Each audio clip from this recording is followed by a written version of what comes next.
आज की इस वीडियो में हम रियल ऑप्शंस पर एक प्रॉब्लम को सॉल्व करेंगे। तो जैसे कि अपने लास्ट वीडियो में हमने रियल ऑप्शंस के बारे में बात की थी कि रियल ऑप्शंस ऐसे टेक्निक होते हैं, ऐसे ऑप्शंस होते हैं जिनमें कंपनी जो है वो रियल लाइफ की अनसर्टेनिटीज या उसकी फ्लेक्सिबिलिटीज को कैपिटल इन्वेस्टमेंट डिसीजन के टाइम इनकॉर्पोरेट करते हैं।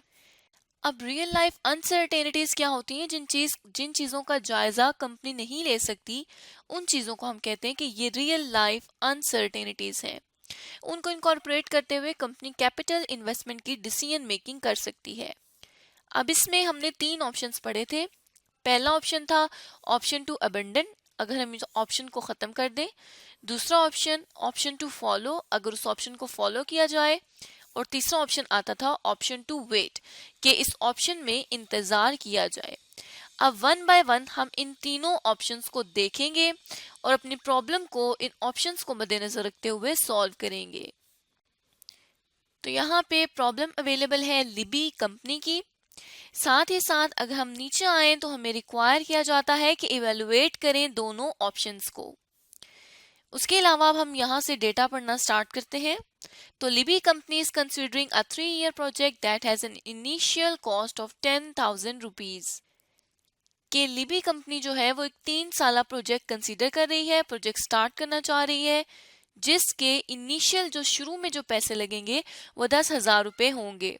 Depending on the economic cycle, the cash flow will either be 6,000 per year और 3,000 पर ईयर। वो कहते हैं कि इकोनॉमिक या मुआशी जो हमारे पास साइकिल है, उसके थ्रू या कैश फ्लो 6,000 एक साल का होगा या 3,000 एक साल का होगा। अब एग्जैक्ट नहीं है कि 6,000 होगा या 3,000 होगा। There is a 60% probability that cash flow will be 6,000 per year. ये कहा जाता है कि 60% ये प्रोबेबिलिटी है, 60% ये अंदाजा लगाया जाता है कि 6,000 रुपए कैश फ्लो आएगा। The cost of capital is 10%। जो कॉस्ट ऑफ कैपिटल है वो 10% है। This mean that there is an expected cash flow per year 6,000 into 0.60 plus 3,000 into 0.40। अब इसमें का खुद ही बता दिया गया है कि जो एक्सपेक्टेड कैश फ्लो आएगा वो 4,800 रुपीज का आएगा। अब यहाँ पे हम देखें तो अगर 6,000 की प्रोबेबिलिटी 60% है, मतलब उसका चांस है कि 60% उसका चांस है कि 6,000 आएगा, तो बाकी 40% जो चांस है वो 3,000 रुपीज का है। तो यहाँ पे एक्सपेक्टेड वैल्यू कैलकुलेट कर दी गई है। उसके बाद एनपीवी, इस प्रोजेक्ट की जो मेन एनपीवी है वो निकाल दी गई है, जिसमें 0, 3 साल का प्रोजेक्ट है तो 1 to 3 years जो है वो यहाँ पर हमारे पास कैश फ्लो आ जाएगा 4,800, जो कि एक्सपेक्टेड था। और 0 ईयर पे जो इनिशियल कैश फ्लो गया उसको हम नेगेटिव में शो कर रहे हैं। डिस्काउंट फैक्टर जब लगाया तो 0 ईयर पे 1 और 3 सालों का डिस्काउंट फैक्टर 2.487 आ रहा था। जब हमने कैश फ्लो को डिस्काउंट फैक्टर से मल्टीप्लाई किया तो ये हमारे पास प्रेजेंट वैल्यू कैलकुलेट हो गई। तो टोटल नेट प्रेजेंट वैल्यू जो आ रही है वो पॉजिटिव 1,938 रुपीज की आ रही है। उसके बाद दो ऑप्शंस का डेटा अवेलेबल है, जिसमें पहला ऑप्शन है for wait option. Wait option के लिए जो डेटा अवेलेबल है उसमें कहा जाता है कि suppose that economic condition after the first year are expected to remain same for the foreseeable future. इसमें हम सपोज करते हैं, एज्यूम करते हैं कि जो इकोनॉमिक कंडीशन है पहले साल की वो सेम रहेगी तमाम आने वाले करीबी फ्यूचर में। This means that Libby company could wait for 1 year. इसका मतलब हुआ कि लिबी कंपनी जो है वो वेट करेगी 1 साल के लिए to see which scenario occurs and then launch the project, और ये देखेगी कि कौन सा सिनेरियो अकर होगा और उसके बाद अपने प्रोजेक्ट को लॉन्च करेगी। मतलब क्या हो गया कि यहाँ पर 1 साल का इंतजार करना है कंपनी ने। जबकि जो फॉर अबेंडनमेंट ऑप्शन है उसमें कहा जाता है कि if the project is started now there may be the option to abandon the project after 1 year when the machinery used can be sold for rupees 6,000। इसमें कहा जाता है कि प्रोजेक्ट को अगर अभी स्टार्ट किया जाएगा तो कंपनी के पास ये ऑप्शन है कि वो उसको 1 साल के बाद ख़त्म कर सकती है, जब मशीनरी जो है वो 6,000 रुपये में सेल की जा सके। इसी तरह से प्रोबेबिलिटी नीचे हमें गिवन है 6,000 पे 0.6%, सॉरी 0.6 और 3,000 पे 0.4। अब हमने दोनों ऑप्शंस को स्टार्ट करना है। तो सबसे पहले वेट ऑप्शन की तरफ चलते हैं, जो कि पहला ऑप्शन अवेलेबल है। जैसे कि हमने सीखा था कि हमने सबसे पहले एनपीवी को कैलकुलेट करना होता है। तो एनपीवी के लिए हमें दो केस दिए गए हैं, एक है 6000 का और दूसरा है 3000 का। तो 6000 वाला जो केस है वो बेस्ट केस है। हमने यहाँ पे 6000 वाले की एनपीवी को कैलकुलेट करना है। अब एनपीवी हम सब जानते हैं कि किस तरह से कैलकुलेट की जाती है। तो यहाँ हमने ईयर मेंशन कर दिए, उसके बाद कैश फ्लो, फिर डिस्काउंट फैक्टर लिखना है 10% पे, जो कि कॉस्ट ऑफ कैपिटल यहाँ पे हमें अवेलेबल है। उसके बाद हमने प्रेजेंट वैल्यू को कैलकुलेट कर लेना है।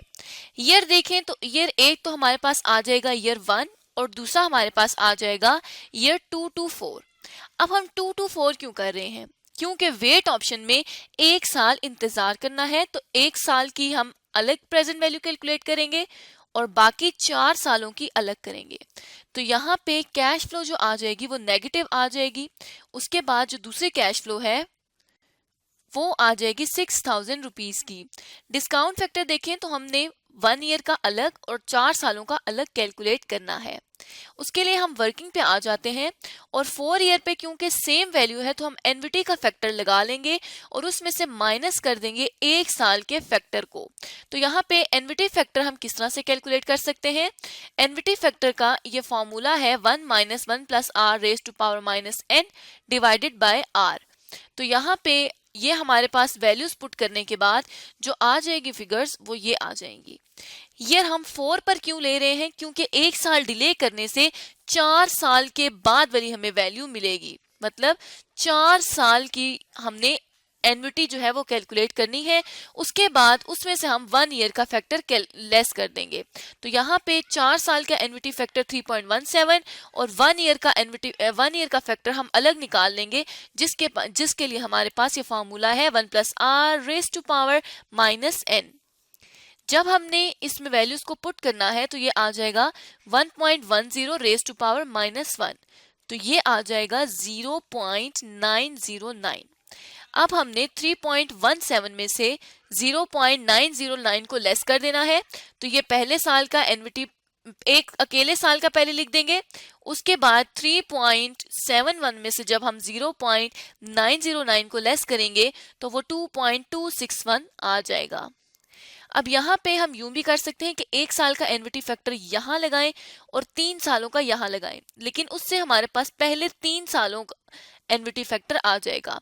लेकिन हमने 2 to 4 ईयर का कैलकुलेट करना है क्योंकि एक साल का वेट है, तो इसलिए हम इसको सेपरेटली कैलकुलेट कर रहे हैं।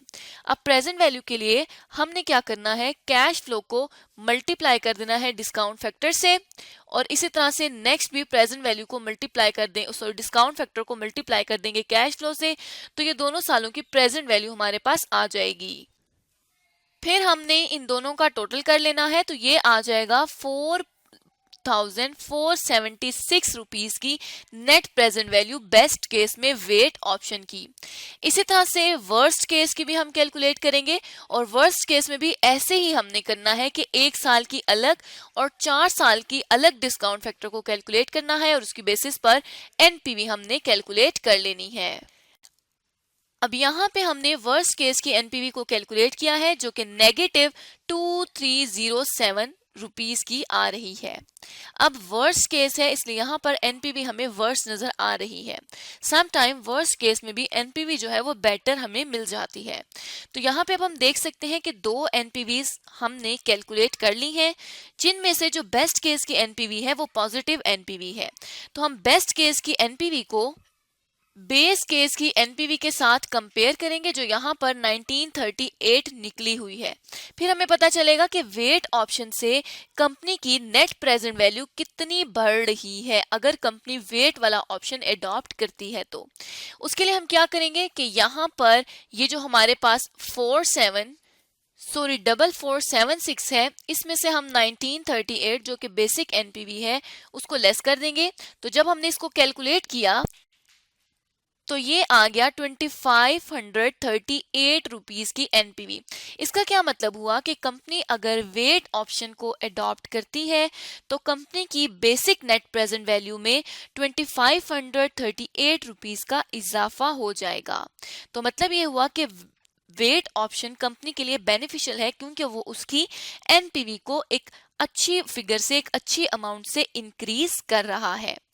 अब यहाँ पे देखा जाए तो हमारे पास नेक्स्ट ऑप्शन है अबेंडनमेंट ऑप्शन, जिसको हम अगली वीडियो में डिस्कस करेंगे कि इससे रिलेटेड कैलकुलेशन हम किस तरह से परफॉर्म कर सकते हैं। तो आज की इस वीडियो में हमने जाना कि कोई भी ऑर्गेनाइजेशन वेट ऑप्शन को किस तरह से इवेलुएट कर सकती है और हमने लिबी कंपनी के लिए वेट ऑप्शन को इवेलुएट किया।